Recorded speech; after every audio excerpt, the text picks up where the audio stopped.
Thank you very much, Jackie. So some of you heard my story about where I come from and how I ended up in the United States of America. I come from a very old culture. My culture is about 4,000 years old. So I want to leave you with some of the things that I learned about humility and hope. When I was growing up in Iran, poetry is part of everyday practice. Like every time my mom and dad wanted to give me a lesson, it had to end with a poem from our 13th century poets, 15th century poets, but it had a lesson in it. One of the things that I learned was when you think you have everything in the world, you have a ship and helicopter, all the material things, that you're on cloud 9, go to the cemetery. And when you think that your ship has completely sunk and you're broken, go to the cemetery. You know why? Because the perspective is, we're gonna all, I don't wanna sound morbid, but Steve Jobs, who I actually met when I was at Xerox, some of the technology that we all use was a technology that we created at Xerox. Steve Jobs, with all his mighty, was not able to take anything down with him when, when he passed away, right? And when you think you've lost everything, as it happened to us, those 4 things that my father told me made us vertical. We had hope. We carried on.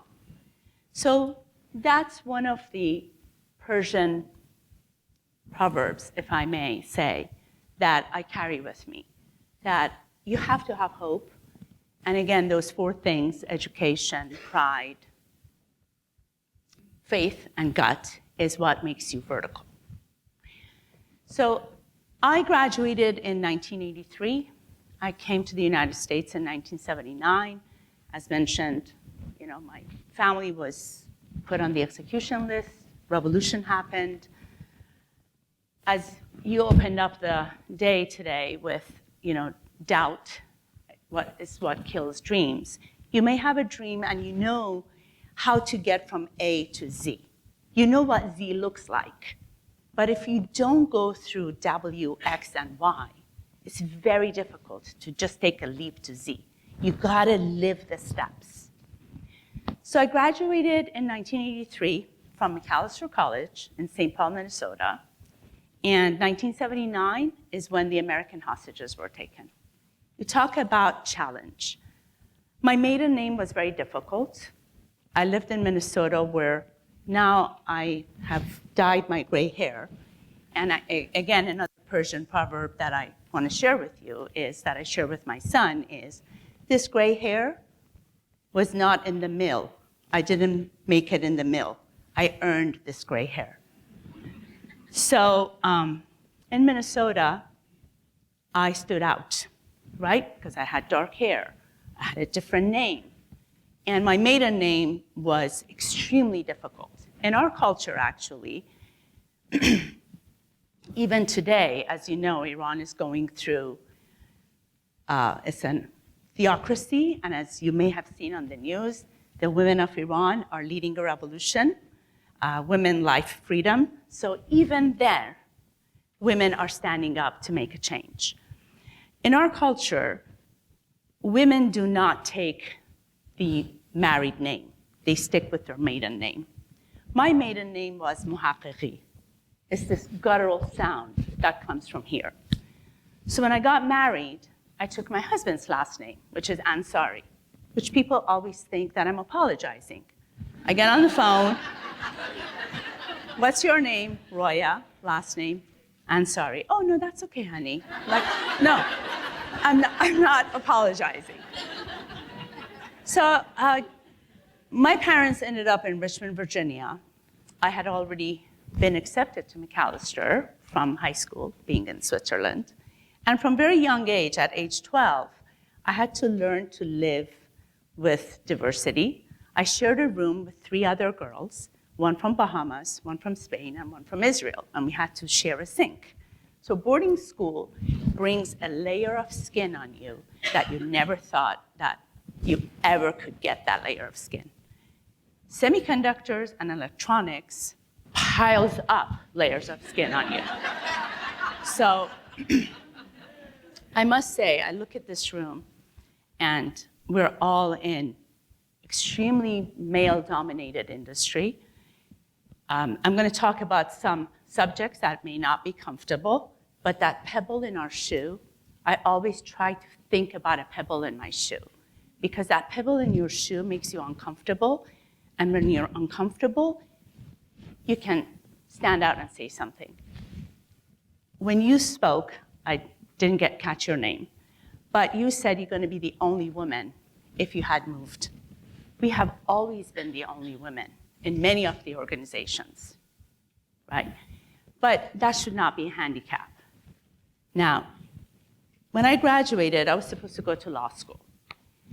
And I told my dad, my best friend had moved to San Francisco, and I went to my dad and I said, I'm going to take a year off. Back in the day, gap year was not like, what? You know, my parents just like fell off the chair. How can you do this to us? We've paid for your education.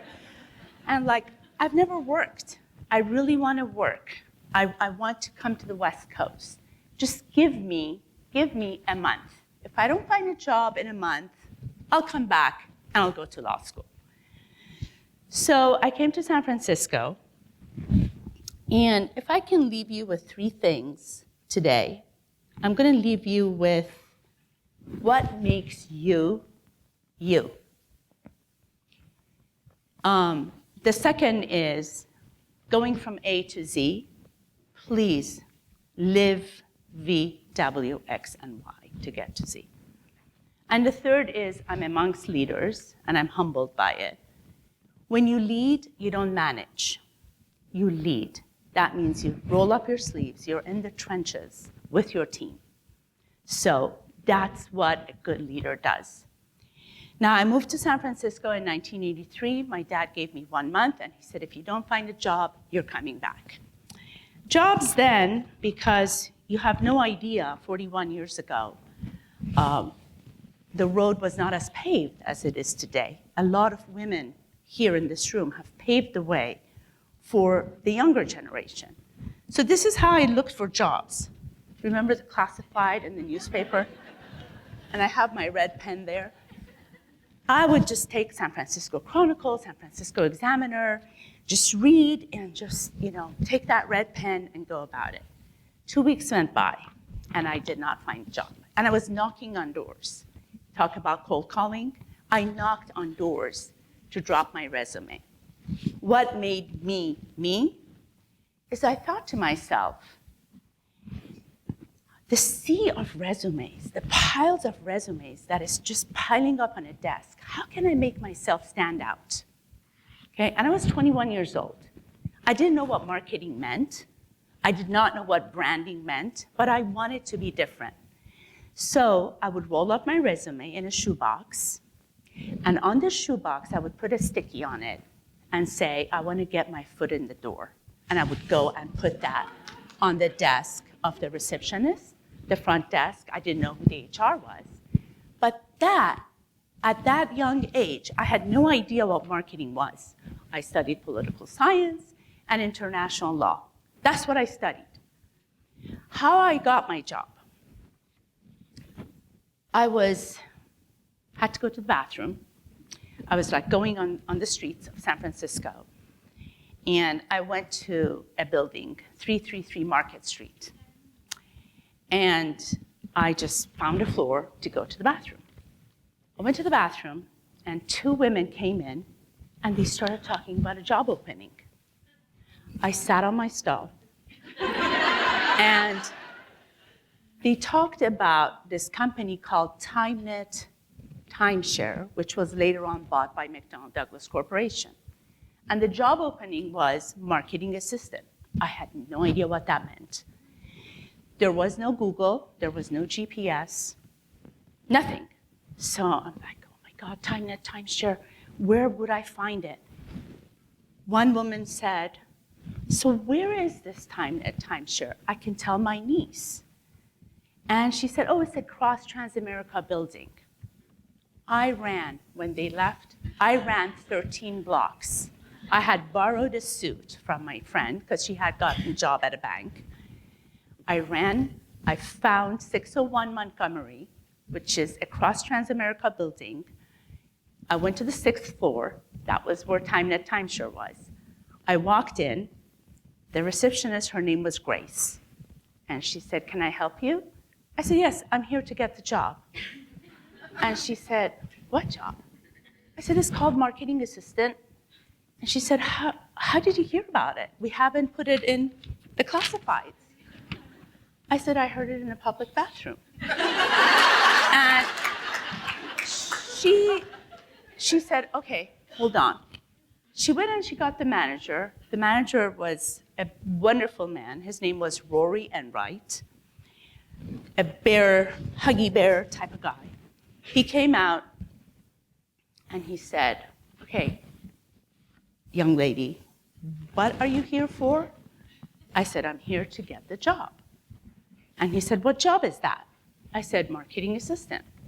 And he said, well, how did you know about that? I said, well, I already told your colleague. I heard it in a public bathroom, 333 Market Street. He said, you're hired. He hired me on the spot. I gave him the biggest hug. I was jumping up and down. And then I said to him, I don't know anything. I don't know what marketing assistant means. What do I do? He said, just show up tomorrow. So I went to work. I called my dad. And I said, I got a job. I was paying $1,000 a month. This is 1983. And my dad said, what kind of job is it? I said, it's marketing assistant. My dad tells my mom, do you know what that means? I said, Dad, I don't know what that means, but I got a job. So next day when I went to work, I asked Rory, I said, may I ask you why you hired me? And he said, potential, I saw potential. So to this day, when I lead, when I see potential, I hire. I don't hire because of experience. Someone who's 21 years old has not lived long enough to gain experience and have it nuts under her belt, right? But I do see potential. So he told me, I hired you because you showed initiation, you had potential, you were fearless, and you were curious. Those 4 things really mean something, even when you're in a leadership position, right? Because you always have to think about, do I have a FUD factor? Now, the United States, I came here and I spoke English fluently, and I spoke French. But I had never known so many acronyms in my life as an English-speaking person. So I want to leave you with a couple of acronyms that I learned. When I was in college, first of all, I thought, what a sad society. Everybody's having a BLT at lunch. What is BLT? I thought it was like a drug, like LSD. I asked my roommate one day, and I said, Diana, can I ask what is a BLT? And she said, oh, you've never had one? I said, oh, no, I don't smoke. And she goes, how do you smoke bacon, lettuce, and tomato? I'm like, oh, that's what it stands for. So in my career, I want to shed the FUD factor. What is a FUD factor? Fear, uncertainty, and doubt. You need to get that, put it in the parking lot. When you walk in, you do want to study, you want to prepare. As Lynn said, you always want to be prepared. You want to have a plan, and you want to execute on that plan. So FUD is one, and the other one is FAB. FAB is feature, advantage, benefit.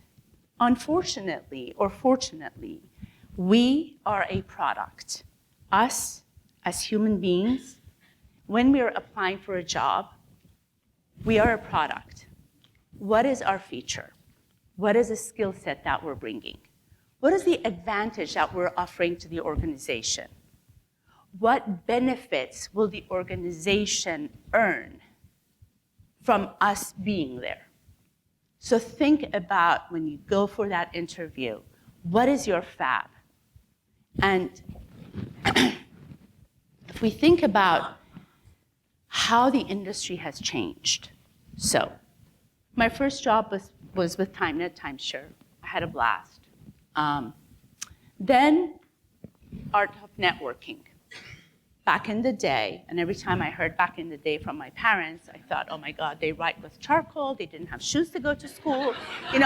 They used that back in the day. But back in the day, there was no LinkedIn. How did you network? Back in the day, there was no Google. How did you do your research? So when I was at TimeNet, I was doing the copying. We had a copier, but the copier wasn't a two-sided copier. So Kathy from Xerox, who was our rep, came in to see what the machine was doing. She sees me, she talks to me, and she does the art of spin. SPIN stands for situation, problem, implication, and need payoff.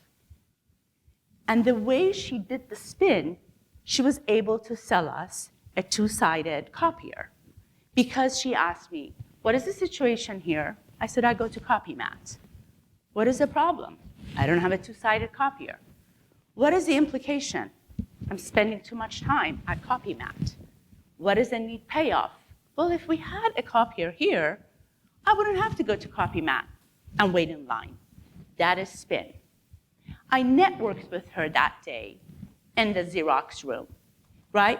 She took my resume and she said, you are Xerox material. That's how I got my early career. I started with Xerox, and a very good company, but I want to tell you how much women have helped pave the road. I have always been in sales. That means I have to go outside and sell, position the product, bring the benefits, bring the advantage of that. Why am I better to buy our product? At Xerox, when you were out in the field, we had to do 25 cold calls a day. That meant we had to knock on doors, get the business card, and actually do a spin. We couldn't just get a business card. We had to understand what was happening there. When you were out selling for Xerox, you couldn't wear pants. We always had to wear suits. You could not wear dark hose. At all times, you had to show your shin. This is 1984, okay? Today, we can wear suits, pants. We can wear whatever we want as long as it's professional, right? So, intimidation in our jobs and in the industry that we're in. Intimidating women is practiced. Now, there's an unconscious bias, and then there is conscious bias, right? And I want to make the differentiation between the two. I would find these big buildings with lots of floors when I was doing cold calling so that I could just hit 25 of them in few hours. So I went to this building in Palo Alto on University Avenue. It was all lawyers. Just knocking on doors, I went to a law office, and they actually wanted a Xerox machine. And I'm like, oh, this is great. So the manager said, you can go into the conference room. Go into the conference room. The lawyer who is in charge of also operations came and said, okay, tell me what is it that you have. I explained to him the Xerox machine and all that. Well, at the time, Xerox was cannibalizing its own products. We were selling at Costco as well. Costco at the time was called Price Club. The difference between what I sold and if someone went to Costco and bought it was that I was selling service. I was selling a warranty. So this gentleman asked me, what is the price of this Xerox machine? So I brought out my price sheet, and I said, well, if you want this color, this is this. And all of a sudden, he was a big guy, he started to point at me and said, Are you kidding me? You guys are ripoffs, you're a charlatan, blah, blah, blah. Because he could have found it cheaper at Costco, right? And he thought that I am pulling one on him. And I don't know what happened, but I pulled up my skirt and I climbed on that conference table. And I said to him, don't you ever, ever point at me. Do you understand? Don't you ever point at me. This is not the way to talk to another person. And he calmed down. And I knew when I go back to campus, Cindy, who was my manager, would have received a call. And she had. She received a call, and I'm 22 years old, right? And she said, I got a call from this law office. What happened? I said, this is what happened. You know, I have too much respect for me, my last name, my integrity, and this man just started to point at me. And she said, well, I have news for you. He's going to buy the Xerox machine. And I said, really? And she said, yeah. I said, what did he tell you? And she said, you have a feisty little woman there, but she taught me a lesson. So intimidation, that unfortunately exists in our industry. Some facts I want to share with you is, as you all know, Coco won the Grand Slam, right, the US Open. It was 1973 that Billie Jean King was able to get equal pay for the prize. Today in our industry, for every dollar that a man makes, we make 84 cents. Okay. 50 years ago, she was able to get equal prize money as women playing tennis. So in 2022, in the tech world, women CEOs made $20,000 less than men CEOs. And according to AllSorter, which is a dynamic SaaS product for recruiters, which reduces bias, saves time, and maintains the security of a resume, of a CV, in 2022, AllSorter analyzed 1,000 of the world's largest companies, and they found only 64 women CEOs out of 1,000. So pay and a pay raise. Why should we justify our pay raise? This is the pebble in my shoe. This is where I want to bring it home, because we are in an industry, women in electronics, we do work, it should be inclusive. It should not be exclusive. But we do hear the good old boys network. Do you ever hear women's network? Right? I know that the session, the summit is about we need to support one another, but let's really do that. When you go to a woman CEO, when you go to a woman VC, a venture capital, now I've taken 2 companies to be acquired successfully. I've worked with many of you. I was a co-founder of a company called Silicon Expert. So many of you may have heard of it. It got acquired by Arrow Electronics. Going down on Sand Hill Road is in Menlo Park, there are lots of VCs there. I'm on my 3rd startup. Luckily, we do not need to raise money. Okay. I was helping a friend of mine because she wanted to start a startup. And I said, I'll help you. I'll be on your board and I'll help you. I went, and I specifically went to women VCs. In that industry, you don't just go, I prepared. I had a plan and I wanted to execute. I'm battle tested. If someone looks on my LinkedIn, thank God for LinkedIn these days, you can see what I've done, who I am, and what I have achieved. Women need to trust women. We need to really, really, I'm not saying that if I'm not qualified, I should win by merit. I should not win just because I'm a woman and I'm going to another woman. But a merit, winning by merit, and especially if you are getting to that position, us women, I think when we get to that position, we shouldn't act like men. Linda brought up a very, very interesting point. We are mothers, we are daughters. I'm not a grandmother yet. I'm a wife, I'm an employee. We as women wear so many hats. We're a creature of compassion, we're a creature of kindness, we listen, but none of those things should be taken as a passive gesture. Just because you listen or you're kind or you're compassionate doesn't mean that you're not confident, right? So pay is one thing that I talk to you about. When you shouldn't justify your raise. When I worked for National Semiconductor, so I was from Xerox, I got recruited to Hamilton Avnet. I never had to look for a job after 1983. Jobs came to me, which was great. I have never put a resume out after 1983. I got into Hamilton Avnet. We all share some of that background. It was when Tony Hamilton was alive. I am from Iran, as you know. The challenge is there. I was a field sales rep. I had a different name.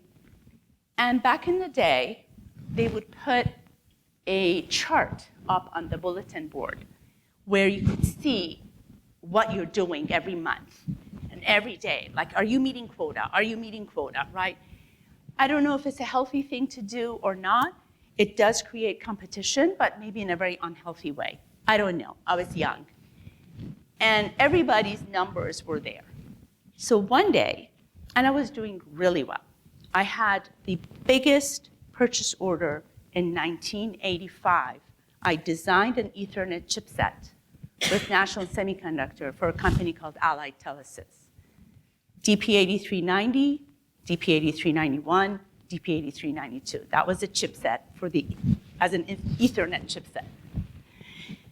A colleague of mine came in, and as field salespeople, we didn't have offices. We just had to go into the center, take the fax, go to the inside salesperson, talk about a PO, and leave, right? We didn't have offices. So this colleague of mine came in, and I was, that month, my numbers were really well, going up. And he came to, on the floor, and everyone is working. All of a sudden, he said, you're occupying a job of an American. This is what happens in our industry. It's not just a challenge of being a female, but being a female that is different brings, I'm telling you, those layers of skin that you need to develop. And I said to him, Steve, what do you mean I'm occupying the job of an American? I was born in this country. And I got this job based on merit. There was no quota. I got it because I was qualified. And he turned around and he said, why don't you go back home, you camel jockey? So my manager at the time, his name was Ron Mabry. Some of you may know. We exchanged. Nice man. He heard about it, and the next day he called me in his office, and he said, Boya, I heard about what happened. Please don't do anything. And again, you're naive, you're young. There was no Google to go research what happens. What is managing within the law? What is harassment? I didn't know any of that. I just knew that I did not want to be a troublemaker. I wasn't looking to sue Hamilton Avnet, right? Because if I had done that, then I would have always been marked as a troublemaker. And I didn't want that. All I wanted was, we need to educate our colleagues. We all come from different places now to contribute to the success of the team. So we need to educate, right? National Semiconductor recruits me from Hamilton Avnet. Again, why? Because I had the biggest purchase order in the history of National for that year. The only question, they didn't ask for my resume, the only question they asked me, I was married at the time, and I'm still married to the same guy 37 years later. they asked me if I was planning to have a family. I was 25 or 26 years old, and I thought, that's a really odd question. But I didn't know that it was against the law to ask that question, right? And I said, no, I don't think so. They hired me. They hired me, and 1991, I designed an analog chip that went into all the GPSs for Trimble Navigation as a company, and the war broke out. The Desert Storm broke out in 1991. So that design of mine saved the lives of soldiers. But what I want to share with you is this. So needless to say, Charlie Spork, who was my CEO at the time, he came and he said, you know, Roya, what we're doing is that we're stopping the manufacturing line for the rest of the world. So the part is going obsolete for the rest of the world, but we're keeping it active and making it for Trimble because Trimble needs it, right? It was going in every GPS that the soldiers were carrying in Desert Storm. Tuesday comes, that's when our sales meeting is. I walk into the conference room. My colleagues are throwing darts at the map of the Middle East and saying, woo! Arsenio Hall started this thing, woo, woo, woo. Let's go make a parking lot out of them. And I walk in the room, and they're like, oh, hi, Roya, continuing to throw darts. So I did not say anything. I thought, okay, you know, I could go to HR, I could go to my management, but let's just see what happens. I received a letter from the CEO of Trimble. He wanted to thank me for what I did. The letter was addressed to Mr. Roy, last name Sorry. Sorry. Because probably he didn't think, couldn't have thought, or fathom about it, that the team that we took to Trimble was led by me. After that, I went to my managers, and I said, I had two managers, my manager and the director. And I said, you know what? It's time that you have reviewed me every quarter. I get stellar points, meeting expectations, over expectations, but I don't see a dent in my paycheck, right? It's time for me to get a raise, and I also demand to be a senior field sales engineer. I want that title. What I heard was, you either shape up, you're a soldier, Roya, you're a soldier. You're gonna march to what we tell you to do. You're either gonna shape up or ship out. And luckily, as my dad had said, if a door closes, a window opens. I had done really good networking, not having LinkedIn, but I had met someone from Kemet, was calling on the line at Hamilton Avnet, and Alla, her name was Alla, she called me and she said, you know, I'm with a company called EE Times, CMP Media, and you would love it here. You have the knowledge. Are you looking for a job? I said, oh my God, hell yeah, I'm looking for a job. Because I wanted to ship out. But I wanted to ship out with integrity, not to damage the bridge that I had built, right? Because the ass you kick today may be the hand that you have to kiss tomorrow. So let's remember that as well. So I went to EE Times, and I launched a magazine for them called OEM Magazine, because I came from the semiconductor background, and I had my child when I was at EE Times. Guilt. It's another thing that I want to talk about. Us women, we wear so many hats. We have so many different responsibilities, and we live with guilt. I was given a button by my college roommate. She was Catholic. She gave me a button, and she said, guilt without sex. And like, you know, Yeah, why? Why should I feel guilty, right? I became a role model for my son, and my son is now a colleague of mine. He doesn't report to me, he reports to our president.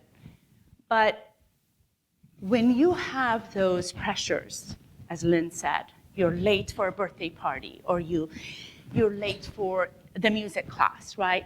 I had a job, I had started Silicon Expert, I had to put my time in. Being a co-founder is not easy. 4 years, I didn't get paid. I decided not to get paid so that because we were not able to raise VC money, right?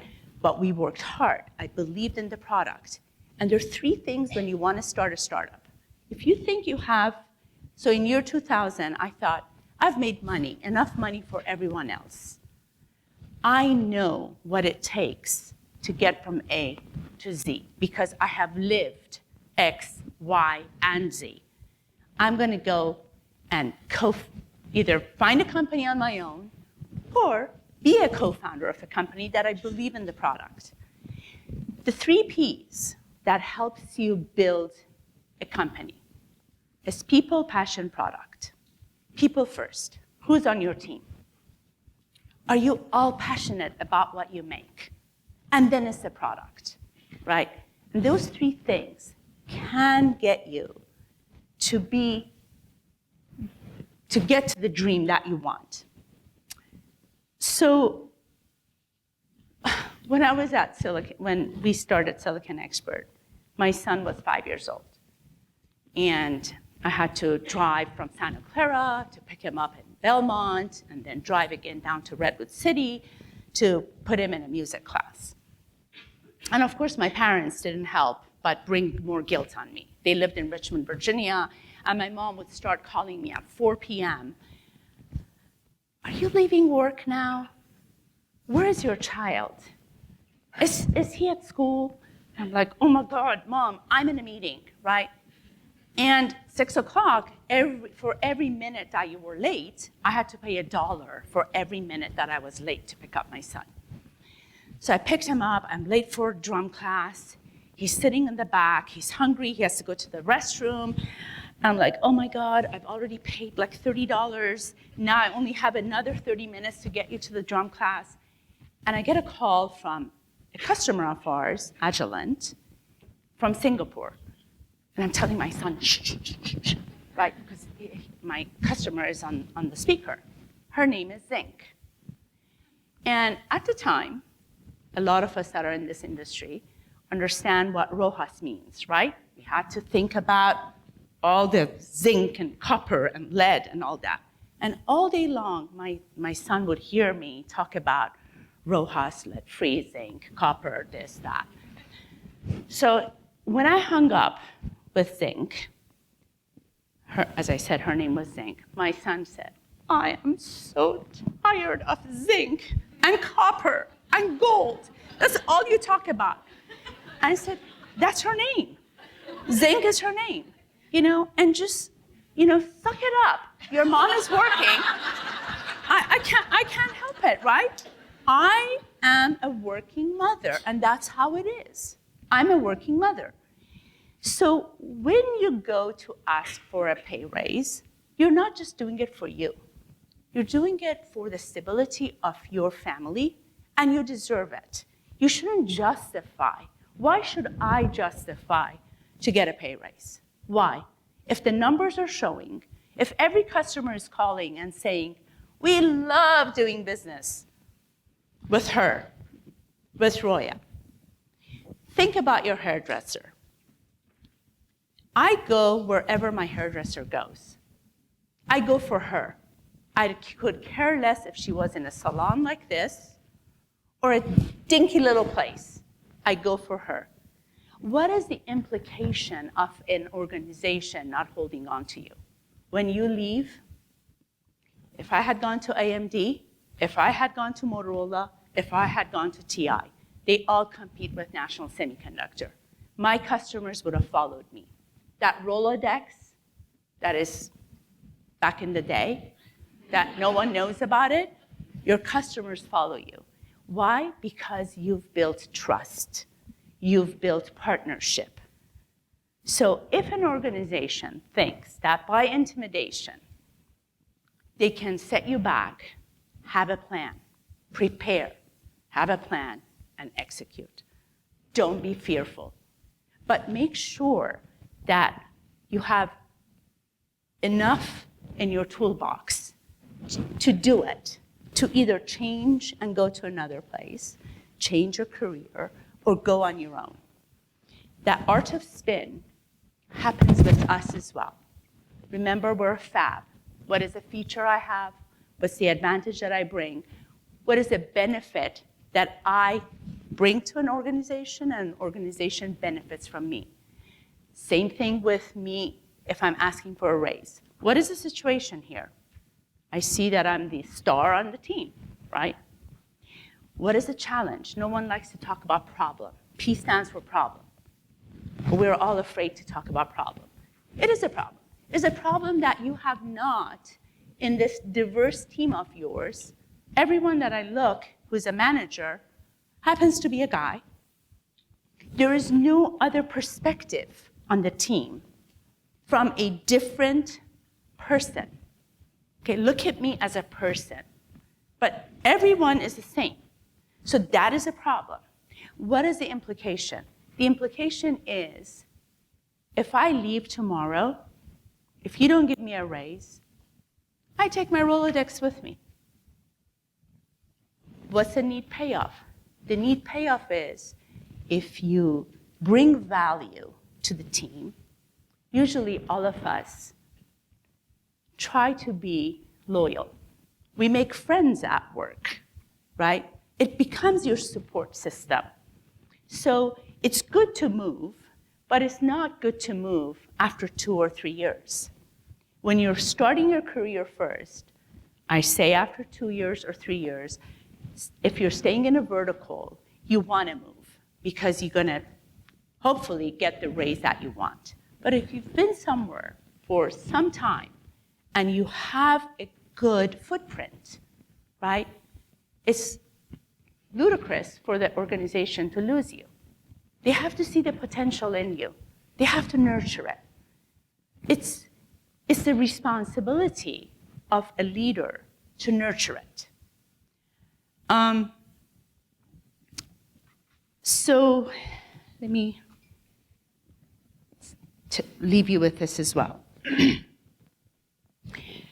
When I was at National, we went to a sales meeting in Hawaii because the CEO of the company had an estate in Hawaii, Charlie Spork. We were 600 people, 560 men, 40 women. That was our ratio, right? 1991 or 1992, what jolted the industry. I don't want to share with you what happened in Hawaii, what we saw, what we received. I shared it with some people at the table last night. It wasn't how you would treat your colleagues who happened to be women, okay? But we were in minority. We were 40 women and 560 men. It's very unprofessional, extremely unprofessional. Discrimination that is the conscious bias. That was a conscious bias when they asked me, are you planning to have a family, right? And a conscious bias in their behavior was happening at the sales meeting. 1992 comes about. Who goes on TV? Anita Hill.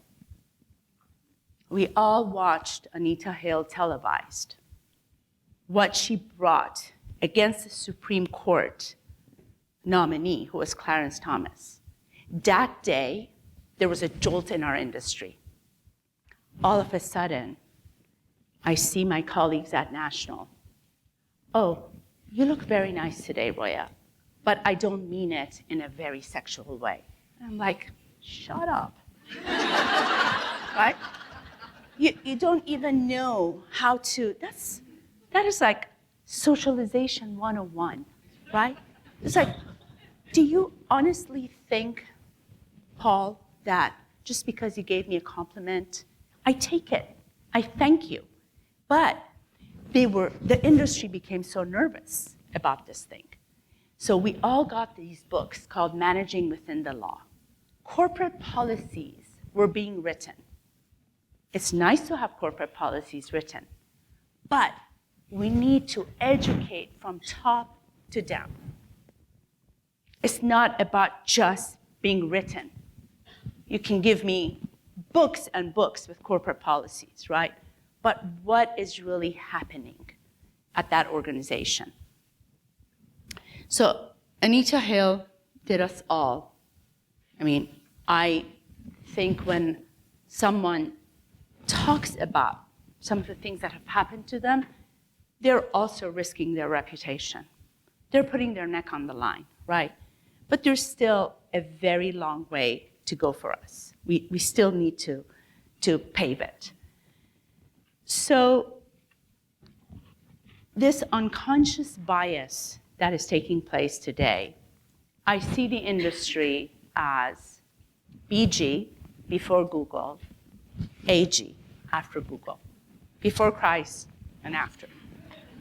The reason I use Google as a pendulum is because, thank God, women started to take more of technical classes in colleges. We got women who were studying engineering, computer science, IT, right? So it became more inclusive, not exclusive. 41 years ago, when I started in this industry, yes, I was the only woman in the room. I was the only woman with a different name, with a very difficult name, right? But we have to create an inclusivity. And my son, 28 years old, needs to know that he's working with women, right? He needs to be part of an inclusive club, not an exclusive club. So, women supporting other women. When I was talking to Jackie about this session, I take this from what you told me, and you said, women supporting other women, this is from Jackie, is fascinating to me, that women literally equalize and pull each other down due to systematic issues and how they were conditioned in their childhood. There is competition, right? I see that more here. I don't have a daughter, but I do, and a lot of the speakers talked about it. We do compete, right? Girls want to be that model. They want to lose weight. They want this. They want that. And we compete with one another. And they can become extremely, those nails can come out like a cat in high school. You can see that, right? We shouldn't be doing that. We should really, really nurture talent, nurture each other, and support each other. I know Dr. Shawn Andrews is speaking tomorrow. I've marked her book. I haven't read it. It's called The Power of Perception, which explains the research behind our behavior. So my ask is, I left you with a couple of things, but what is my ask? My ask is, let's honor those women who have paved the way and continue to pave the way. We each need to have a footprint in this industry. And I think that the more we talk about this topic, the more we can, as women, catch ourselves in this area. Going back to Billie Jean King, if she had not acknowledged that the prize money for women was much less than men, right, she wouldn't have been able to change it. So the way you bring the change is to acknowledge that there is a problem. We need to acknowledge that in 2022, women CEOs made $20,000 less than men CEOs. Why? Why was that? So we need to really acknowledge that. Now, I don't know how I'm doing on time, but since, again, I come from an old culture, I want to leave you, and it's been a day of quotes. One of my favorite poets is Rumi. If you know about Rumi, and reading it in Farsi has a completely different meaning than when it's translated. But I want to leave you with two quotes from this very, very beloved poet. Listen with ears to understand. See through the eyes of compassion. Speak with the language of love. If we listen with understanding, one of the words that I absolutely detest is tolerance. You tolerate ants when you go to a picnic. You shouldn't tolerate another human being. You should embrace another human being, right? I don't want to be tolerated. I want to be understood, respected, and embraced, right? When we talk about other cultures, I'm curious about it. I want to know what they eat. I want to know how they embrace each other. And in Iran, we kiss each other once on each cheek, women to women and men to men. So actually, when my son's friends were coming, and if one of our friends, male friends, would walk in, and my husband would greet them, and they would kiss each other on the cheek, I wanted to make sure that they understand this is how we greet one another, right? So be curious, listen to understand, see through compassion, and speak with that language of love, that you care for another human being. It's not about tolerance. As I said, you tolerate ants on your picnic table. You shouldn't tolerate another human being. And for the team, we all belong to teams. Whether you lead it, you still have a team, you need to make them shine. I always think when I'm at a conference, at a meeting, I want my team to take the credit. I let them shine. Because at the end of the day, the people will say, what a brilliant girl. She knew who to hire. Look at her team. They're going to give me credit for hiring the best. I don't need to be the one that shines. I want my team to shine. So another quote from Rumi is, when we practice loving kindness and compassion, we're the first ones to profit. So if I give my team the best tools and I care for them, I'm the one that's going to profit. Because the team is about success of the company, right? I don't want to take the credit. I take the credit for knowing the talent, hiring the best, and nurturing them. Have that pebble in your shoe. If you want to go and ask for a raise, make sure you have a plan and execute. Don't justify why you should get a raise. You should get a raise because your work shows. If you're talking about corporate policies, make sure, get a copy of it. Go and talk to your HR. What are those corporate policies? What is the mission of the company? Are we nurturing?